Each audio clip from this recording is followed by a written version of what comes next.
इस सृष्टि में जीवन जीने के लिए मानव जीवन में बचपन से लेकर उनके मृत्यु तक मेरी दृष्टि से 7 प्रकार का गुरु धारण होता है। इसमें से 100 प्रकार के गुरु जो होता है वो संसारी जीवन में आपो आप अवस्था के अनुसार धारण हो जाता है। आपो आप उसको धारण करने की कोई ज़रूरत रहती नहीं है। लेकिन 7वां गुरु जो है, 6 गुरु तो आपो आप हो जाता है, लेकिन 7वां गुरु जो है वो सद्गुरु कहा जाता है। सद्गुरु करोड़े लाखों में एकाध मानव को ही मिलता है। बाकी तो हम सब बातें तो सब करते हैं, मैंने गुरु धारण कर लिया है, मेरा जीवन धन्य बन गया है, मेरा गुरु भी धन्य है। फिर भी हमारे अंदर भटकाव भी है। हम ऐसे बातें भी करते हैं, हमने गुरु धारण कर लिया है और भटकाव भी है। इसका मतलब क्या होगा वो तो ज्ञानी ही जान सकता है और कोई नहीं जान सकेगा। लेकिन सद्गुरु ऐसा होना चाहिए जो निज पथ के मार्ग पर बिना पैर चलने वाला, निज पथ के मार्ग पर बिना आँख देखने वाला, निज पथ के मार्ग पर बिना कान सुनने वाला और निज पथ के मार्ग पर ऐसा एक राजमार्ग है, महामार्ग है, जो अखिल ब्रह्मांड की ज्योत को भी वो हर दिन अपने शरीर के अंदर धारण करता है, जिसको ब्रह्मचारी कहता है। जो ब्रह्म के साथ हर दिन रास्ता है, इसको ब्रह्मचारी कहता है। इसी को सद्गुरु कहा जाता है। वही असली सद्गुरु है, जो हर दिन ब्रह्म के साथ रास्ता है, जो ब्रह्मचारी है। नारी से अलग रहता है वो ब्रह्मचारी नहीं कहा जाता है। ठीक से हम हमारे मानव जीवन में वास्तविक रूप से शास्त्रों के अधीन उनको ब्रह्मचारी मानते हैं, लेकिन असली ब्रह्मचारी वो नहीं है। जो हर दिन ब्रह्म के साथ रास्ता है वही असली ब्रह्मचारी है। ऐसा गुरु अपने शिष्य को कभी शिष्य नहीं मानता है। जिसको बोध नहीं हुआ है वो ऐसे अपने सद्गुरु को धारण करता है तो वो अपने गुरु को सद्गुरु ज़रूर मानता है। वो शिष्य सद्गुरु को सद्गुरु ज़रूर मानता है, क्योंकि अभी उनको बोध नहीं हुआ है। इसलिए वो सद्गुरु को सद्गुरु के रूप में देखता है, सद्गुरु की दृष्टि से देखता है, अपने दिल के अंदर से भी सद्गुरु से मानता है। लेकिन जो महापुरुष को बोध हो गया है, जो समाधिस्थ अवस्था में चला गया है, जो समाधिस्थ मानव कहा जाता है, उनको तो ये सृष्टि में ये प्रकृति का बोध हो गया है, ब्रह्म ज्ञान हो गया है और आत्मबोध भी हो गया है। मैं कौन हूँ वो शब्द का उनके सामने पदार्थास हो गया है। तो उनके शिष्य को कभी शिष्य मानता ही नहीं। वो इसलिए नहीं मानता है क्योंकि वो उनको बोध हो गया है। वो जानता है कि मेरे अंदर कौन सी शक्ति है और मैं जो शिष्य को मानता हूँ उनके अंदर कौन सी शक्ति है, और दोनों में क्या तफावत है। वो दोनों में तफावत ज़्यादा नहीं देखते हैं ऐसे सद्गुरु। वो सिर्फ इतना ही तफावत देखते हैं कि वो उनकी कर्म की गति के अधीन भोगट रहे हैं और उनकी विचारधारा में तफावत है। इतना ही उनके अंदर तफावत देखने मिलता है। बाकी कोई ज़्यादा तफावत उसके अंदर और मेरे अंदर दिखता नहीं है। ऐसे बोधवान इंसान को, ऐसे महापुरुष को, इसलिए वो शिष्य को शिष्य नहीं मानता है। वो तो एक ही पेड़ पर बैठने वाला 2 पंखी ज़रूर मानता है कि एक ऊंचाई पर बैठा है, एक ऊंची डाली पर बैठा है, एक नीची डाली पर बैठा है। बस इतना ही तफावत उनके अंदर देखने को मिलता है। वो कभी शिष्य को शिष्य के रूप में देखता ही नहीं है। अगर कोई गुरु शिष्य को शिष्य के रूप में देखता है तो सही में वो वास्तविक सद्गुरु है ही नहीं।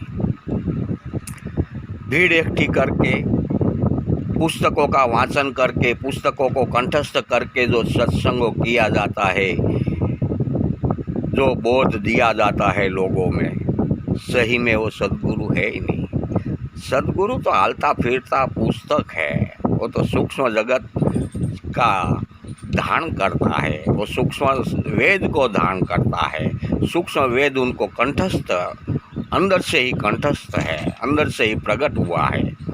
उनके पास सदा सूक्ष्म वेद की बात होती है, वही सद्गुरु है।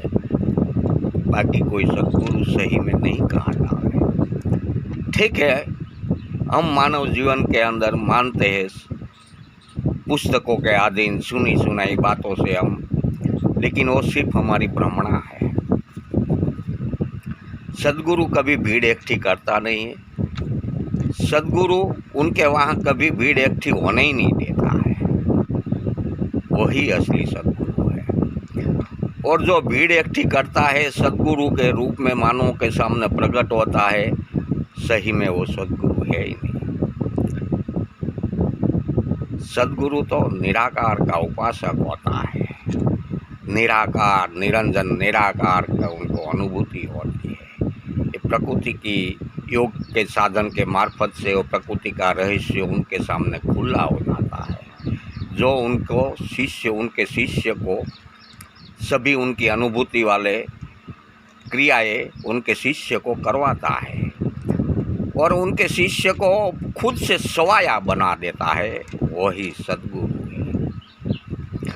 आज के सद्गुरु उनको शिष्य को शिष्य के रूप में ही रखकर उनकी कक्षा में ही रहने देता है और अपना निजी स्वार्थ पूरा करता है। वास्तविक वर्तमान में यही वास्तविकता है। मैंने तो कभी ऐसा नहीं देखा है कि कोई किसी ने असली शिष्य को अपने मार्ग से चलाने के अनुभूति का मार्गदर्शन दिया हो, किसी ने आत्म साक्षात्कार करवाया हो। बातें तो सब होती है, करते हैं। मेरे सद्गुरु ने मुझे आत्म साक्षात्कार करवा दिया। मैंने कई लोगों को पूछा, मेरे सामने कई लोगों ने कहा मेरे सद्गुरु ने मुझे आत्म साक्षात्कार करवा दिया।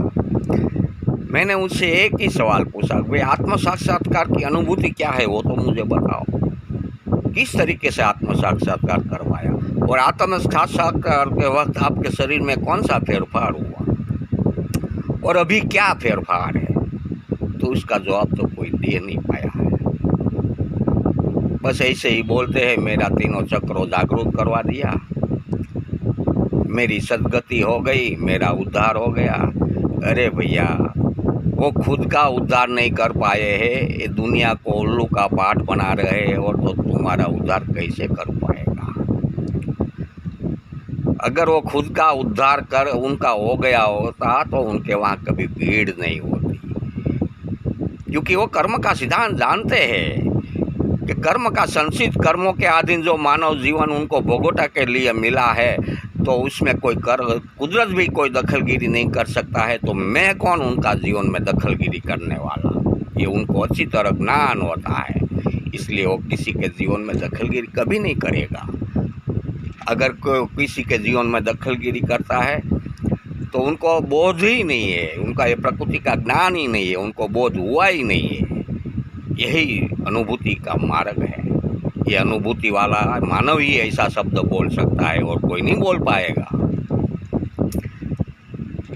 अनुभूति करनी, वास्तविकता को देखना, ये प्रकृति का रहस्य को उनके सामने उजागर होना, ये सभी बातें बहुत मुश्किल है सामान्य मानवों के लिए। ये निष्पथ मार्ग ऐसा है कि मानव का जीवन बदल देता है। निष्पथ मार्गी मानव कभी किसी के जीवन में दखलगिरी करता ही नहीं है। दखलगिरी करती है तो प्रकृति करती है, वो सद्गुरु नहीं करता है। सद्गुरु के आत्मा के साथ जो जुड़ा हुआ आत्मा होता है, उनका संकट हो, उनका हर कोई भय प्रकृति काटती है, सद्गुरु नहीं। ये सद्गुरु का ये लक्षण होता है। लेकिन हमें गुरु धारण करने के लिए भी सब कुछ विचारना होगा, सब कुछ देखना होगा। गुरु एक द्वार के समान होता है, द्वार आने के अपने घर का जो गेट होता है उसके समान ही होता है। जो गेट से गुरु प्रसार हुआ है वही गेट से हमको ये गुरु निज पथ के राह पर चलाते हैं, वही दरवाज़ा पास करवा देता है, जो ही सूक्ष्म जगत के दरवाजे पर हमको खड़ा कर देता है, वही असली सद्गुरु है। और कोई सद्गुरु कहा नहीं जावे।